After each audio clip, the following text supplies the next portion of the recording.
Entonces, bueno, en el caso de esta tradición o nuestra tradición etnomusicológica, yo encontré, por hacer tres cajones de sastre en la generación de conocimiento, miradas organológicas, o sea, las centradas en instrumentos musicales, básicamente.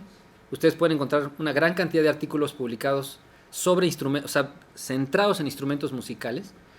La otra gran vertiente es una etnomusicología que yo denominé musicológica y donde el análisis musical tiene una importancia central, que ese es otro rasgo que separa o que aísla al estudio del folclore musical dentro del ámbito antropológico, porque la música se considera en general, no digo que por todos, pero en general por los antropólogos, se considera como un estudio sumamente especializado, al que no se puede acceder si no se sabe lectoescritura musical, cosa que tiene algo de cierto, pero no necesariamente, ¿no? Entonces se aparta y dice, no, pues tienes que ser músico para entrarle, pues llámenle a los folcloristas o a los músicos, ¿no? Para entrarle, ¿no? Entonces, estoy hablando en términos muy generales. Antropólogos desde el siglo XIX se han acercado a la música, ¿no? Sin embargo, en esta vertiente, digamos, de la etnomusicología musicológica, han sido más bien músicos, ya sea trabajando en el ámbito antropológico, en el musical, y que se basan, o que el análisis musical se vuelve muy central en sus conjeturas finales, ya sean de índole histórico, antropológico, sociológico, las conjeturas, el análisis musical lo atan a esas conjeturas, lo que lo vuelve sumamente etnomusicológico. La impronta de una etnomusicología histórico-antropológica. Aquí entra toda la otra vertiente, sobre todo los estudios de antropología que están muy influidos, por ejemplo, en el caso, aquí está el doctor Nava, ¿no? El doctor Chamorro, la etnociencia, ¿no? O la nueva etnografía, ¿no? El interés en las categorías nativas, en las clasificaciones propias de la cultura. Por ejemplo, aquí estaría... ¿Quién más? Estudios sobre, por ejemplo, estructuralistas, Jesús Jáuregui, por ejemplo, Carlo Bonfilioli, más centrados en una perspectiva estructuralista para acercarse a la música, ¿no? Más viendo de manera sistémica la cultura. Así, ¿no? Hay como toda una vertiente que tiene que ver con este tipo de estudios. No me quiero extender demasiado en esto, todo esto se puede ir historiando. Me gustaría centrarme más por las preguntas que dirigen o que rigen este seminario, en las preguntas. Yo durante 2 años di la clase de análisis etnomusicológico en la Facultad de Música, y yo lo que les decía a los alumnos es que lo más importante es no ver corrientes, o sea, no estudiar corrientes, sino estudiar preguntas. O sea, ¿qué se preguntó la gente? O sea, lo más importante es, ¿qué te preguntas? ¿Cómo lo resuelves? Y ahí viene entonces el pensamiento y viene la teoría y el método. ¿Y a qué tipo de conocimiento quieres llegar o llegas? Esas tres cosas, desde mi punto de vista, son fundamentales, ¿no? Entonces, un poco es lo que voy a tratar de abordar en esto. ¿Qué se han preguntado en términos generales? O sea, ¿cuáles han sido las preguntas? ¿Y en qué momento de la historia se la han hecho? Porque obedece a momentos históricos. Por ejemplo, en los tres se puede ver que en todo lo que es hasta antes de mediados del siglo XX, los orígenes y las ascendencias culturales se vuelven lo más importante. Porque hay un contexto nacionalista en el que es muy importante dirimir por qué somos mexicanos o por qué nos llamamos mexicanos y cuáles son esa raigambre, esas ascendencias culturales que ahora portamos, ¿no? Entonces, diferenciar lo hispano de lo indio, digamos, ¿no? O de lo afro, se vuelve muy importante. Entonces, por ejemplo, las vertientes que toman los estudios de organológicos sobre los instrumentos musicales tienen que ver específicamente con eso, aunque ahí hay tres. En el caso de la organología, en la arqueomusicología, todo lo que tiene que ver con instrumentos prehispánicos, son básicamente tres preguntas, ¿no? ¿Qué tan avanzadas fueron las sociedades prehispánicas en términos músico-instrumentales? O sea, cualquier artículo que ustedes vean de ese tiempo entra en alguna de estas tres preguntas. ¿Qué tipo de instrumentos fueron utilizados en las culturas de tiempos prehispánicos y cuál fue su origen? Muy importante, ¿no? Origen. ¿Qué función y significado sociocultural poseen los instrumentos arqueológicos en el seno de la sociedad que les utilizó, ¿no? Para la primera, evidentemente una perspectiva evolucionista, ¿no? Se medía cuántas alturas podía hacer un instrumento para ver, de acuerdo al número o sea, la escala que llegaran, era el grado de avance. 7 notas era lo máximo, ¿no? O 12 en su caso. Y el que usaba 3, o sea, no sé, me imagino que la música tritónica, por ejemplo, de Sudamérica, o sea, quedaba en un nivel, ¿no? O sea, entonces, tenía que ver con eso, ¿no? Una perspectiva muy evolucionista. ¿Qué tipo de instrumento? Y eso es interesante porque eso sigue presente. Sigue presente en la arqueomusicología de hoy. O sea, de artículos. Ustedes pueden encontrar artículos publicados hace 2 años que se siguen preguntando esas cosas. O sea, igual aquí nos podemos reír y todo, pero de verdad se publica. O sigue siendo un interés fundamental, ¿no? ¿Qué tipo de instrumentos fueron utilizados en las culturas de tiempos prehispánicos y cuál fue su origen, ¿no? Sobre todo aquí, perspectivas difusionistas, ¿no? Por donde la cultura se origina en un punto y entonces ahí se difunde hacia ciertos otros puntos, ¿no? ¿Qué función y significado sociocultural poseen los instrumentos arqueológicos en el seno de la sociedad que les utilizó? Esto tenía mucho más que ver ya con significados culturales, desde Edward Seller, que analizaba instrumentos y decía, por ejemplo, analizaba los huehuets prehispánicos, ¿no? El de Marinalco, y decía, estas inscripciones no son gratuitas, o Saville, por ejemplo, sí, por ejemplo, él, desenrollaban, ¿no? Los huehuets y decían, esto está representando una batalla que era importantísima para los mexicas y no en vano estaba en este tambor, porque este tambor era un tambor guerrero, ¿no? Etcétera. O sea, iban sobre los significados, ¿no? En el caso de la etnografía musical, estoy aquí en enfoques organológicos, ¿eh? Si me voy muy rápido me detienen o si quieren hacer preguntas. Sí. En el enfoque arqueomusicológico, esos son como los 3 principales, digamos. Ajá. Pero hubo variaciones de esas, por ejemplo, análisis semánticos o paleografía de los instrumentos. Iconografía un poco, sí, o sea, hay como iconografía, pero apunta hacia significados culturales, ¿no? O sea, en general es como una herramienta que apunta hacia significados, ¿no? O funciones socioculturales, ¿no? Casi siempre. Por ejemplo, analizas en el Omichicahuastli, ¿no? Todos saben lo que es Omichicahuastli, fémur humano, ranurado, ¿no? Que se eludía, ¿no? Con un hueso de venado, con un omóplato, creo, de humano. No estoy seguro, ahí ayúdeme, doctor, pero bueno, se eludía con varias. Hay un códice en donde está el cráneo, ¿no? Un cráneo humano con un Omichicahuastli y con un omóplato, al parecer, de venado, ¿no? Ahora eso ya, digo, si eso tuvo una continuidad, a lo mejor tiene que ver con lo que se hace ahora, pues, entre los rarámuri, ¿no? Y todavía se sigue haciendo entre los yaquis, por ejemplo, ¿no? Que se utiliza, ya no es un cráneo, pero es un bule, pues, y ya no es una fémur, ¿no? Pero, bueno, la cosa es que Carlo Bonfilioli estaba estudiando eso, de los Omichicahuastlis. Por ejemplo, en el Omichicahuastli todos tienen esgrafiadas, ¿no? Un montonal de información, y lo que se hace es que juntamente la iconografía, bueno, aquí se analiza, pero se analiza en función de qué papel tenía en términos funerarios en el mundo prehispánico, ¿no? Mexicas específicamente, ¿no? Recientemente para la Sierra Norte están estudiando un corpus de documentos que venían en unos 104 librillos decomisados en la Sierra de Villalta. Ahí aparecen silábicamente tonos para un teponaztle, específicamente utilizado para una cantidad de rituales. No sé si la etnomusicología pudiera ayudar a interpretar, digamos, en términos, o reproducir a partir de esas formas silábicas los sonidos. No sé qué tan vaga esté mi pregunta, ¿no? O sea, son apenas referentes etnohistóricos que están estudiándose. Se ha tratado de estudiar, por ejemplo, hay reproducciones, por ejemplo, hay un cantar mexicano que está, no me acuerdo muy bien, es mucha información, pero hay un cantar que está onomatopéyicamente como transcrito, ¿no? De toco tiki, ¿no? Y se trata de reproducir, ¿no? A partir de eso. Pero es muy poca información, ¿no? En términos generales es muy poca información para llegar a asegurar algo. Una de las grandes huecos, como en la cuestión arqueológica en general, que puede llegar a ser muy especulativa, hasta cierto punto, ¿no? En otros no. Hay vertientes muy, muy trabajadas. Lo mismo pasa acá, ¿no? Arndt Aljebot, un alemán que hizo una tesis sobre aerófonos mexicas, por cierto la tesis está publicada en español y está en línea, y que es ahorita como de los que es así punta de lanza en arqueomusicología. Él plantea, bueno, retomando a Dale Olsen y a otros investigadores, un modelo en el que dice, si tú no tienes 4 fuentes esenciales para el estudio arqueomusicológico, es muy endeble lo que tú hagas. Esas 4, a ver si me acuerdo, esas 4 fuentes son instrumentos prehispánicos originales, descripciones de época, o pues, escritas, cronistas, ¿no? O sea, piénsenlo en términos del teponaztle. Todo eso hay en el teponaztle, por ejemplo, ¿no?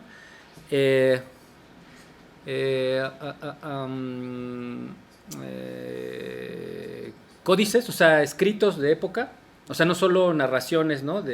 Sino códices como tales, ¿no? O iconografía, por ejemplo, pictográficos de época y etnografía. O sea, que el instrumento esté presente etnográficamente. Puede ser etnoarqueología del instrumento. Exactamente. Si no tienes esos 4 elementos, piensa en el teponaztle lo tiene, pero ¿qué tal con las flautas de jaina?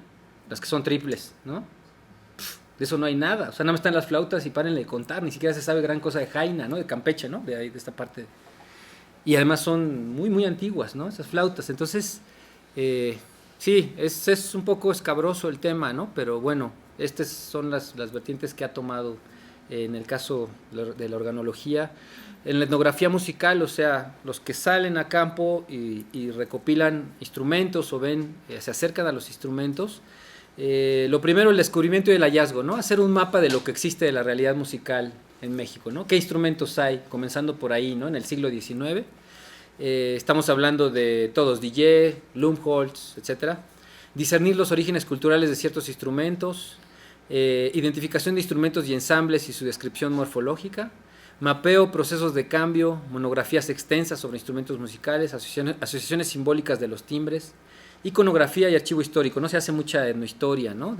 Centrada en instrumentos musicales, ¿no? ¿Qué instrumentos aparecen en los conventos, en los murales de los conventos del siglo XVI pintados por indígenas, por ejemplo, ¿no? Ensambles, etcétera, ¿no? Durante los últimos años, los acercamientos de tendencia organológica han aportado contribuciones novedosas a la disciplina. Ahí pongo una serie de autores, desde Rebolledo, ¿no? Que trabaja el marimbol, Sergio Navarrete, ¿no? La marimba, aunque él trabaja en Guatemala, él es mexicano y trabaja, por cierto, es uno de los pocos que hace trabajo fuera de México, ¿no? Los musicólogos que hace trabajo fuera de México. Carlo Bonfilioli, por ejemplo, Arturo Chamorro, Jesús Jáuregui, ¿no? Liseta Alegre, Rodrigo de la Mora, ¿no? Hay acercamientos sobre esta cuestión. Ahora, pasando, les pido opinión, ¿les parece importante que sigamos viendo esta parte o vamos a desafíos más bien en el plano de la disciplina hoy, ¿no? ¿Qué es lo que puede? ¿Sí? No sé, lo dejo a consideración, doctores, porque quizás se me acabe el tiempo y a mí me gustaría, no sé, que hubiera un diálogo, ¿no? Esta parte que tiene que ver con la etnomusicología musicológica, aquí está una serie de autores, yo identifiqué ahí 12 vertientes que generan conocimiento, o sea, el tipo de conocimiento que se genera a partir de un acercamiento estrictamente musical, ¿no? O sea, en el que el análisis musical, o sea, la transcripción de notitas, deviene en parte conclusiva de tus conjeturas finales, ya sean estas del índole que sea, o sea, puede ser histórico a lo mejor, o sea, tú haces el rastreo de una pieza desde los 40 hasta ahorita y hablas de procesos de cambio en términos históricos a partir del análisis de la música y dices, ¿ha cambiado o no ha cambiado? O puedes identificar a lo mejor significados, o sea, esta música se significaba o representaba tales cosas culturalmente en los 40 y ahora, en 2010, otras cosas, ¿no? O sea, tú puedes, para eso se necesita análisis, o sea, se significa la música de esa manera y tú puedes hacer una reconstrucción o un seguimiento histórico de ello, ¿no? Hay varias vertientes, no me voy a detener en ellas, hay unas realmente interesantes. Aquí son centrales el doctor Nava, Max Jardow Pedersen, Leticia Varela, Charles Boileau, ¿no? Es importantísimo. Bueno, solo por mencionar algunos. Por ejemplo, Cutting, por ejemplo, que trabaja rasgueos en el mariachi, muy interesante, que dice la música de mariachi en general es muy simple en términos armónicos y en términos melódicos, pero su rítmica es muy compleja. Y esa no viene más que en mucho de influencia africana, ¿no? O sea, tiene mucho que ver con, o sea, los acordes y las progresiones y las cadencias, todo tienen mucha afiliación euro, pero esas rítmicas que vuelven muy complejo que se vuelven muy complejo junto al canto, por ejemplo, lo que van haciendo todos los instrumentos rasgueados al lado de lo que va haciendo el canto, es sumamente complejo, ¿no? A lo mejor pueden estar en tónica subdominante y dominante y no pasan de ahí, como la mayor parte de la música tradicional en México de filiación fandanguera, pero las rítmicas, el manejo de las rítmicas es bastante complejo, ¿no? Entonces, bueno, hay una serie de vertientes ahí. En la parte histórico-antropológica también hay de todo. Ya adelantaba aquí un poco. Yo creo que lo más importante un gran cambio fue cuando con estos estudios, doctor Nava, doctor Chamorro, ¿no? Que integran la etnoteoría y que hacen monografías realmente extensas, ¿no? Y que le dan realmente carácter, el trabajo sobre abajeños de Arturo Chamorro, que es realmente hay una concepción etnomusicológica profunda, que se estudia una sociedad a través de su producción musical. Es muy muy interesante. Tienen ya una vertiente muy muy definida de trabajo que ayudan a consolidar en mucho el campo, ¿no? Etnomusicológico como tal. De ahí para adelante, una serie de estudios ya recientemente, desde el trabajo de Miguel Olmos, ¿no? El sabio de la fiesta, hasta lo último que se ha hecho, ¿no? Arpas en la Huasteca, ¿no? Camilo Camacho, por ejemplo. Hay una serie de... Ya no pude poner aquí las referencias completas, perdón. Fue mucho trabajo y ya no me dio tiempo de hacerlo. Pero bueno, esto era con la idea de yo hablar sobre estos trabajos un poco. Una de las vertientes, por ejemplo, interesantes ha sido la de Chamorro, que ahora está trabajando sustitutos sonoros, ¿no?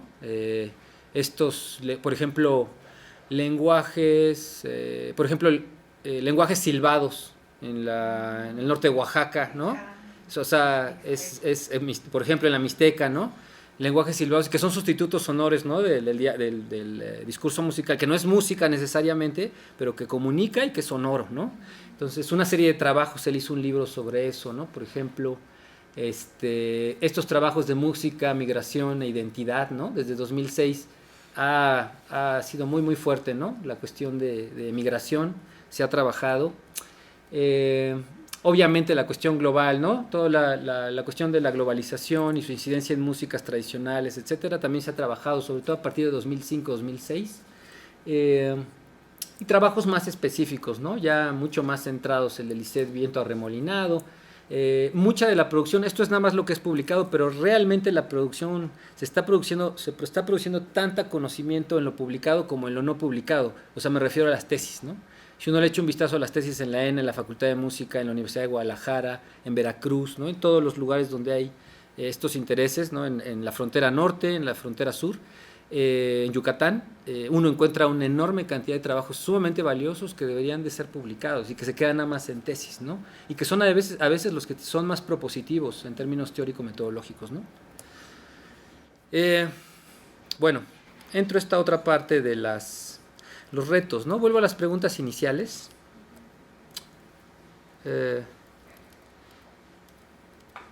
¿Dónde estaban? Aquí. ¿Cómo estamos estudiando las prácticas musicales hoy día? ¿No?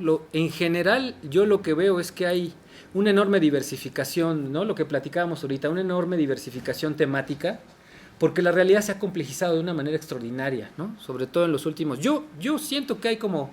Si hablamos de complejidad, podríamos hablar de varios momentos de complejidades, ¿no? O sea, si vamos históricamente, uno ocurre seguramente con la llegada de los españoles, otro ocurre con el fin de la colonia, otro seguramente ocurre en el siglo XIX con el México independiente, en especial en la música con la llegada de instrumentos de producción masiva, ¿no? La revolución industrial, o sea, las bandas tienen una incidencia profunda, ¿no? Hay otra complejidad que viene con los fonógrafos o la emergencia del fonógrafo y su uso social.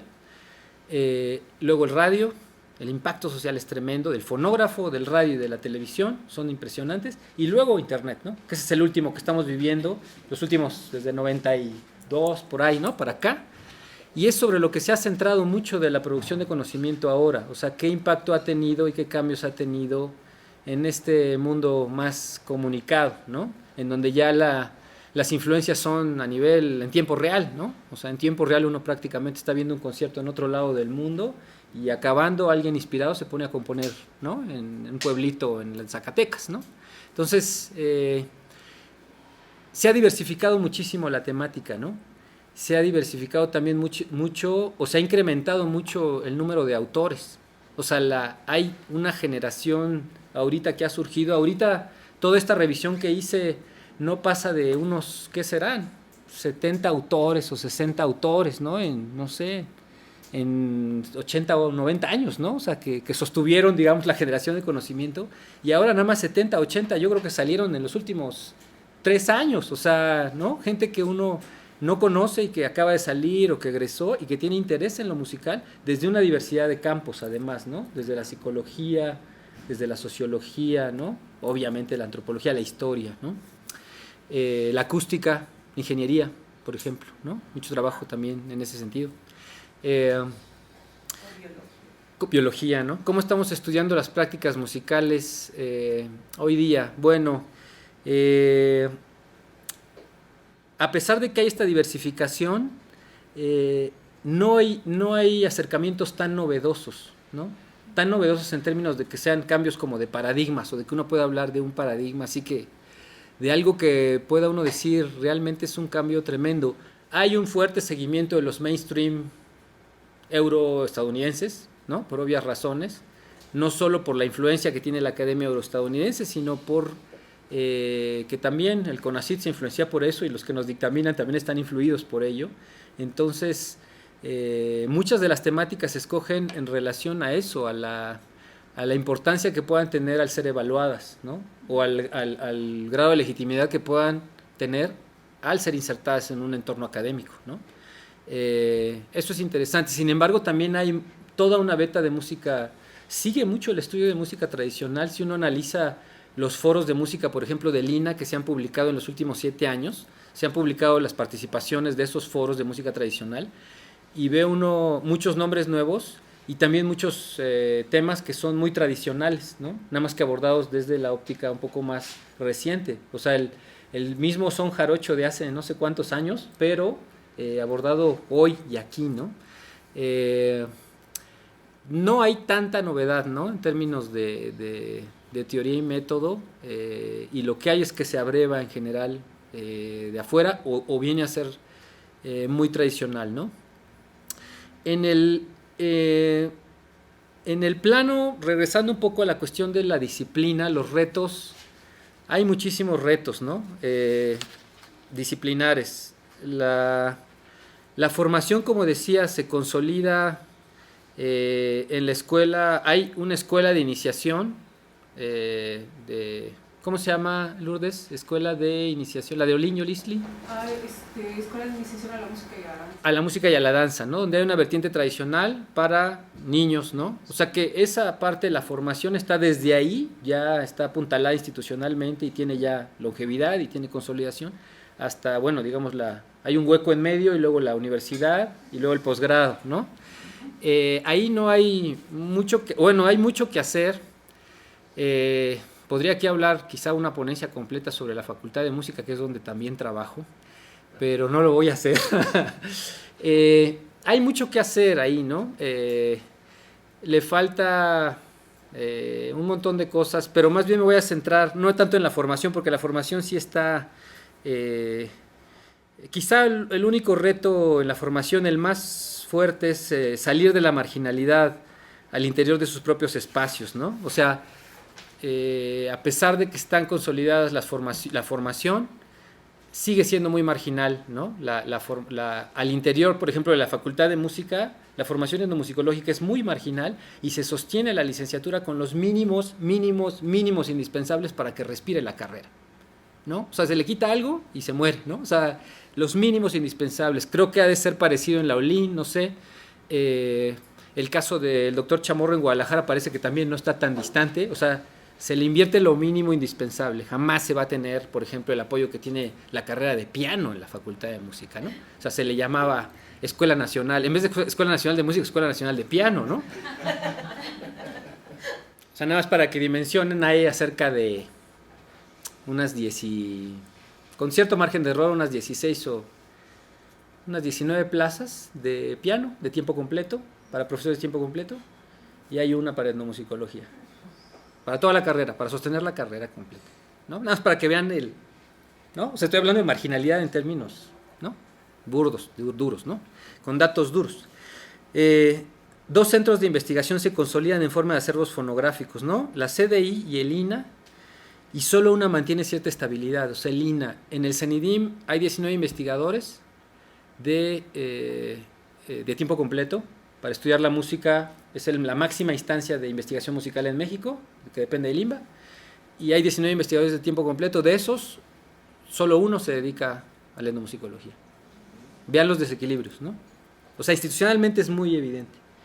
Eran 2, pero uno ya se jubiló, entonces ya nada más quedó uno. En el INA, digo, no es porque esté ahí yo laborando y lo que sea, estamos ahí, fíjense los números, 890 y pico de investigadores de tiempo completo en el INA. De ahí, solo 6 plazas están dedicadas, 4 dedicadas es profeso a la música y otras 2 en otras áreas se dedican también en la música, ¿no? Violeta Torres en la biblioteca del museo y Thomas Stanford en la coordinación de antropología se dedican a la música, pero en realidad los 4 que estamos, Jesús Jauregui, Marina Alonso, Felipe Flores y yo, son las 4 de 890 y tantas. O sea, esa es la importancia que institucionalmente se le da a la música, ¿no? O sea, eso para mí no puede ser más visible que con las plazas que se dedican a la investigación, ¿no? En términos así, reales. Entonces es un reto, ¿no? En términos de investigación es un reto y nos corresponden mucho a los que ya gozamos del privilegio de tener una plaza de tiempo completo, nos corresponde mucho pelear por abrir más, ¿no? O sea, en mucho nos toca a nosotros y esto tiene que ver con una ética profesional profunda, con apelar también a una madurez personal, porque la gente trata de que no haya más nuevos para que no sean cuestionados, ¿no? O sea, se trata de que los que están y entonces, exactamente, ¿no? Entonces, no, nos corresponde a nosotros justamente pelear por eso, porque las pocas que hay se conserven y porque se abran más. Eso no es nada sencillo cuando estamos hablando de lo que les decía. Hay un condicionante cultural para ver a la música de una manera muy colateral, por nuestra propia cultura. O sea, los propios antropólogos, yo también soy antropólogo, no salimos de ahí, o sea, no salimos de nuestras condicionantes, ¿no? Y las consideramos como o un estudio muy especializado o como algo que tiene que ver más con entretenimiento y no con pensar, por ejemplo, que un ritual, la música en un ritual puede dirigir el ritual y sin la música simplemente no existe el ritual, ¿no? Así de fácil. Entonces, o sea, es marca, o sea, son marcadores, ¿no? De episodios y de momentos de un ritual y si no hay eso, la música en muchas sociedades no camina el ritual, ¿no? Entonces, no somos capaces de ver eso, ¿no? Como antropólogos. Entonces, ¿En la ENA cuál es la situación? híjole, ahí Cristian te podría decir mejor o no sé, alguno de los que está más cerca, yo de lo que sé. De hecho, acabo de titular hace poco, pero sobre música solamente hay un PIB y es como muy austero la cosa. Entonces, en la ENA no hay como una formación. Yo la quise tener, la traté de buscar, pero pues, me costó mucho trabajo y de hecho di con este seminario por eso. Es mi interés formarme en esto, en la escuela no me lo dieron. Lo mismo pasa con otros temas como migración, tanto no existe una línea, son como las viejas líneas, por decirlo así. Y así sigue la ENA y creo que así va a seguir por mucho tiempo. Sí. Y durante mucho tiempo antes. Estaba la fonoteca, ¿no? O sea, la fonoteca tiene un archivo, ¿no? En la ENA. Ahí en la ENA durante mucho tiempo quien estuvo a cargo fue Thomas Stanford, que lo que hizo realmente fue impregnar su perspectiva de la etnomusicología para que se entendiera eso como etnomusicología en la ENA, ¿no? Que era la perspectiva que corresponde con esta época que dice Carlos del registro y guardar, ¿no? Y durante muchos años fue él el único que ostentaba en la ENA. Sí, en este caso pues, que quería formar un taller, bueno, un laboratorio de música, pero no lo fundó. Nunca sé. No, de hecho iba a haber una área de sí, musicología. sí, y Ajá. total, terminó, pero en el caso de la ENA, en los últimos 3 años, afortunadamente, salieron 10 trabajos de música. Y Ay. eso porque también, bueno, yo formé parte, que nos juntamos a varios interesados, Claro. así, en el estudio musical, y pues tuvimos que buscar a profesores, de hecho, de otros lados llegaron a formar el PIF, y afortunadamente resultó bien, y los 10 pues hicimos Ya. ya. Hay un enorme interés en la ENA, ¿eh? A mí una de las cosas que más me gusta pues de la ENA, y siempre lo digo, en las clases en la Facultad de Música lo digo, se lo digo a los alumnos, o sea, les digo, el interés de la gente de la ENA es impresionante, a lo mejor no esté ahora sí que institucionalizada la formación como lo está acá, pero el interés, o sea, uno va, es más, yo me arriesgaría a decir que hay más tesis sobre música Y bueno, estos ámbitos, música, llamémosle como quieran, popular, tradicional, ¿no? Tradición oral, lo que quieran, en la ENA que en la propia Facultad de Música, ahorita, hasta ahora, ¿no? O sea, porque aparte proviene de todos los enfoques de lingüística, de antropología. hablando de licenciatura nada más, ¿no? O sea, hablando de las licenciaturas, hay más, yo creo, en la ENA, que entonces el interés está a la par, ¿no? Y obviamente su acercamiento antropológico. O sea, es que hay talleres por ejemplo, de jarana. Nada más. Entonces, sí hay un hueco ahí, porque sí hay un interés aparte de los alumnos de todas las áreas, pero que sea suplido momentáneamente con algún profesor de aquí o un profesor de acá. Hay una cuestión aquí que tiene un poco que ver con esto, igual parece que me estoy desviando, pero tiene que ver con el impacto social de la disciplina. Ahora cada vez más, y ese es uno de los desafíos en términos disciplinares, una de las cosas que todas las disciplinas están siendo cuestionadas y dictaminadas y evaluadas en esos términos de qué impacto social, hay muy poco dinero en general, qué impacto social tiene tu disciplina, ¿no? Y buena parte de la investigación está dirigiéndose a la cuestión patrimonial, en buena parte por esa razón, porque es una salida que tiene disciplinarmente este campo para tener una eficacia en términos más expeditos, un acercamiento más cercano a problemas sociales, ¿no? A cuestiones sociales realmente de peso, como el caso de las declaratorias y la incidencia de las declaratorias de la UNESCO en las tradiciones, ¿no? Por ejemplo, en las 4 que están nombradas ahorita. Ese es un tema tremendo que no solo nos atañe aquí, sino Henry Stoddard, por ejemplo, Timothy Cooley y Gregory Barsd, por ejemplo, han hablado de eso. O sea, en Gran Bretaña, en Europa, en Estados Unidos, también se está midiendo mucho de acuerdo, se está apoyando, o sea, se da dinero de acuerdo al impacto social que tiene la disciplina. Y esa es una condicionante durísima, porque va a dirigir, va a redirigir o dirigir la orientación de lo que hacemos en buena parte, ¿no? O sea, nuestros trabajos muy probablemente estén muy cercanos al tema de patrimonio, ahora, o mucho más que antes, ¿no? O sea, y eso va a ser todavía, se va a agudizar más. Y cada año se van patrimonializando nuevas prácticas musicales. Exactamente, ¿no? Bueno, hay algo interesante también, por ejemplo, hace poquito leí un artículo en Proceso sobre antropólogos que están dando seguimiento a los programas de orquestas, por ejemplo. Y también sé que en esto de Esperanza Azteca hay también trabajando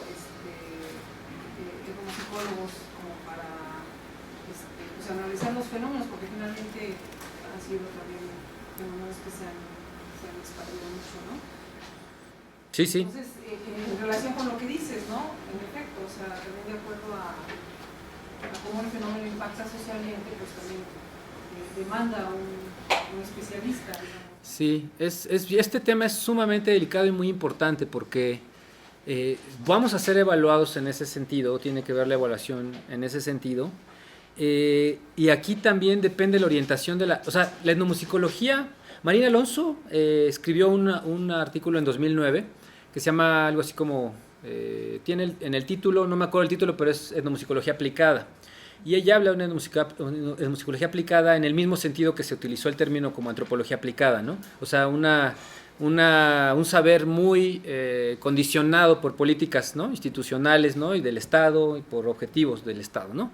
Entonces, aquí es especialmente relevante porque nosotros tenemos justamente que dimensionar hasta qué punto, y yo hablaba de eso con Georgina Seno mucho, las investigaciones se tienen que dirigir hacia temas y deben de tener una orientación más de investigación-acción, o investigación y compromiso social, o problemas sociales reales, ¿no?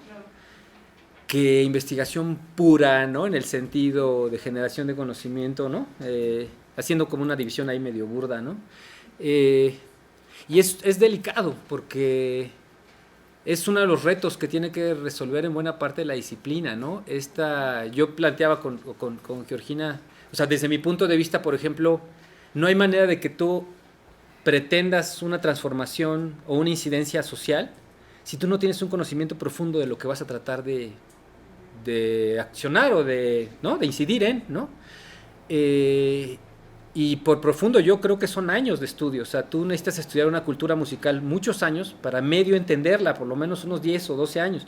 El problema es que de aquí a que publicas lo que haces, pues ya cambió la realidad, ¿no? Y más a cómo está cambiando.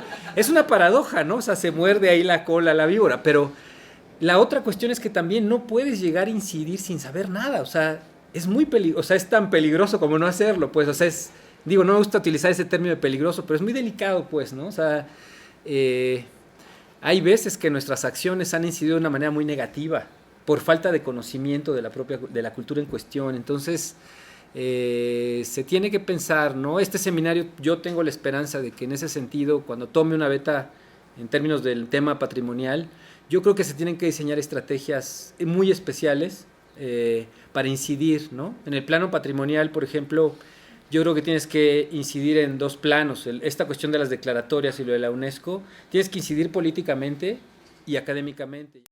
Se tienen que diseñar, yo creo, más allá de diagnósticos, que eso es muy importante, hacer un diagnóstico de qué es lo que está pasando. Es un reto realmente hacer una estrategia para incidir y tener un impacto en plano político y social, ¿no? Y académico también, ¿no? Que el académico es en todo caso, pues a eso nos dedicamos y en el fondo pues se va a socializar la información y el conocimiento, pero el social y el político son sumamente importantes, ¿no? Entonces ese es un reto disciplinar y es uno en el que estamos además en una posición muy particular como periferia, o sea, hablo de centro y periferia como países, México como país periférico. Estamos desarrollando un tipo de etnomusicología que piensa en ese tipo de problemas, o sea, jamás lo van a pensar o no lo van a pensar con ese grado de dimensión de la realidad vivida, lo va a pensar un noruego en Oslo, ¿no? Porque no tiene cómo, o sea, no. Hace no mucho tuve oportunidad de ir y me di cuenta que el valor de la honestidad no es un valor y no se aprende. No tienen necesidad de robar y por eso hay honestidad. Porque todos, o la gran mayoría de la sociedad es rica, tiene un ingreso altísimo, ¿no? Entonces no hay necesidad de robar por eso. Y aquí sí se aprende como un valor, porque aquí hay mucha necesidad de robar, ¿no? Porque hay mucha pobreza, ¿no?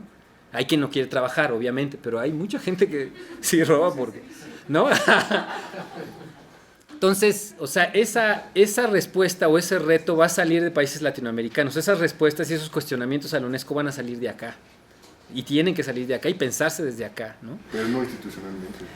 No creo que vaya a ser institucionalmente. Yo creo que tiene que ser desde los dos lados. O sea, institucionalmente tiene que ser fomentada por los propios investigadores. Fomentada a lo mejor a motu propio, ¿no? Por investigadores y por sus investigaciones. Y tiene que incidir de manera institucional, o a la larga tiene que tener un peso la voz de un investigador. Si es el intelectual de la institución, pues tiene que incidir en algo. Pero también desde fuera de la academia, ¿no? O sea, desde esta otra etnomusicología, ¿no? ONGs, todo lo que está fuera, ¿no?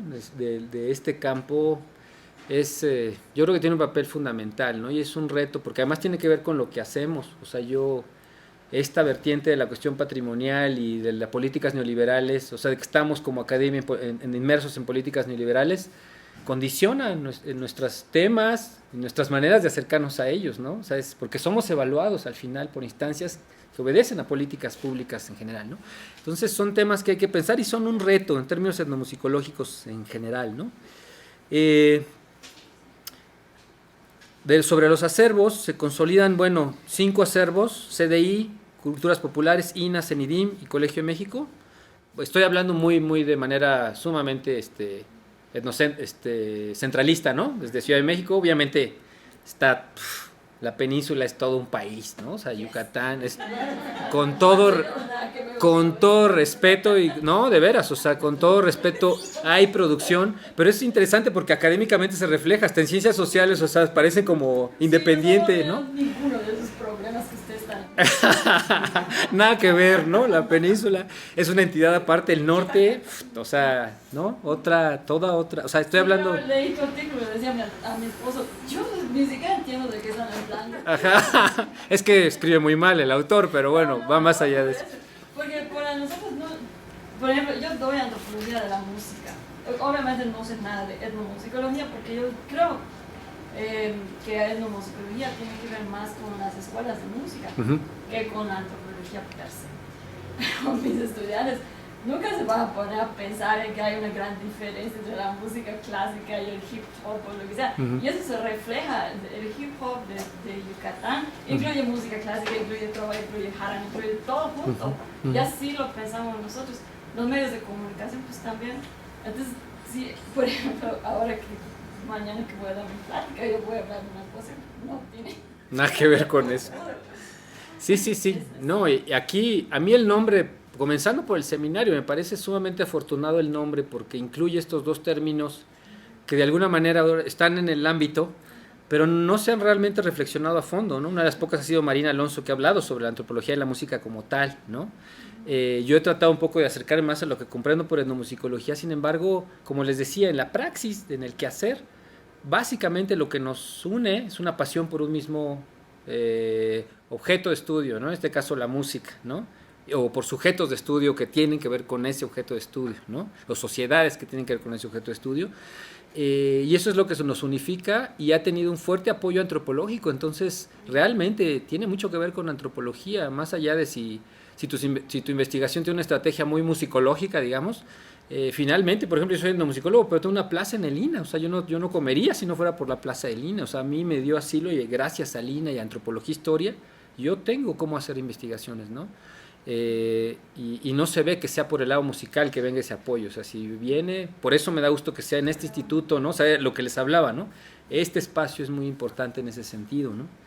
Y estoy hablando de una manera muy etnocéntrica, decía, ¿no? Una cosa que tú decías que me parece muy interesante es lo de Cuba, porque Cuba tiene un buen desarrollo musicológico y realmente nosotros somos primos de los cubanos y la gente va y viene, en Yucatán se va a grabar a El Grem y los cubanos vienen a grabar a Yucatán. Es decir, yo creo que también tenemos esa otra referencia que quizá aquí no tienen tanto. Sí. Ajá, entonces pues tampoco tenemos un montón de eso de la música clásica. Yo estaba leyendo eso de la música clásica y la música popular y más que decía, aquí no tiene ningún sentido. Sí, sí. En Yucatán la música, la trova se considera música clásica y se considera música popular. Y así como eso, la orquesta, ¿cómo te diré? La orquesta filarmónica de Yucatán, la orquesta sinfónica de Yucatán, invita a los hip hoperos a tocar, ¿no? Entonces es muy diferente. Sí, sí. Esa simple relación que mencionaba ahorita, o sea, la cercanía con Cuba, o sea, están más cerca de Cuba quizá que del centro de México, para acabar pronto, ¿no? Hasta musicalmente, o sea, en términos de influencias, o sea, es más probable que haya influencia, o sea, cercanía con Venezuela y Colombia, en el Caribe, en este Caribe, que con Ciudad de México y ya no digamos el Pacífico, ¿no? O sea, y eso también hace un desarrollo de una etnomusicología o un campo, digamos, por no hablar de etnomusicología, propio, ¿no? De la península, en donde hay 3 polos por lo menos identificables o 4, ¿no? Desde Chetumal hasta, digo, Mérida, ¿no? Es fundamental, Campeche, ¿no? Quintana Roo, ¿no? Entonces, ese es como... Se puede ver de esa manera. Entonces, digo, no acoté eso al comienzo, pero evidentemente me estoy centrando mucho en lo que ha pasado en Ciudad de México, obviamente, ¿no? Hice algunas menciones a otros lados, pero bueno, ya decía, este trabajo ya me costó muchos años, entonces es demasiado... Una de las cosas importantes es que este tema necesariamente, y por eso también tiene mucha importancia el seminario, tiene que ser reflexionado de manera colectiva. O sea, el tema no puede ser reflexionado por una persona. O sea, tú puedes ofrecer guías y pensamiento como investigador, pero se tiene que reflexionar de manera colectiva. O sea, tiene tantas aristas muy importantes, ¿no? Aquí yo les pedí asesoría en la ENA, ¿no? ¿Qué está pasando? O sea, porque uno, pues no, nada más tiene ahí una visión restringida y ya, ¿no? Otra vez volviendo a los desafíos, las sociedades, ¿no? Tema fundamentalísimo. Una sociedad de investigadores, ¿no? O sea, no hay... Lo único que se pareció a esto fue el Seminario de Patrimonio Musical que mantuvo con muchos esfuerzos la maestra Amparo Sevilla primordialmente en el INA durante varios años, ¿no? Desde por lo menos desde 2009 o 10, sin mal no me recuerdo, hasta ahora, hasta hace un año que ya está como en veremos el seminario. Para atrás hubo también sociedades, la Sociedad Mexicana de Musicología, el Consejo de la Música Popular Mexicana, ¿no? Hubo cosas que se parecieron a eso, pero todas lo que han tenido en términos históricos como factor común ha sido la buena voluntad y la iniciativa de los investigadores, el gran empuje y la pasión, pero el poco apoyo institucional en términos de consolidación, ¿no? Y de instaurarlo ya como algo permanente, ¿no? Entonces, un seminario se vuelve muy importante en ese sentido, volverse un espacio que finalmente puede volverse o no, a lo mejor una sociedad de estudiosos. La sociedad tiene otra dinámica de una sociedad de estudiosos, pero creo que es muy necesaria y muy importante aquí, ¿no? va esto pegado a la consolidación de una revista, ¿no? O sea, de una revista especializada en el que estemos, quien quiera que sea, de donde quiera que sea, pero que se dedique a, por lo menos a esta, ya no digamos música, al fenómeno sonoro, y ya no digamos en la sociedad humana, o sea, en los entes vivientes, ¿no? Hay zoomusicología, ¿no? Hay una vertiente muy fuerte, ¿no? Sobre todo en el norte de Europa, que está trabajando muchos sistemas de comunicación sonoros con animales, ¿no? Y es muy importante, ¿no? No es como lo más consolidado del mundo, pero ya hay una carrera, ¿no? Sobre eso.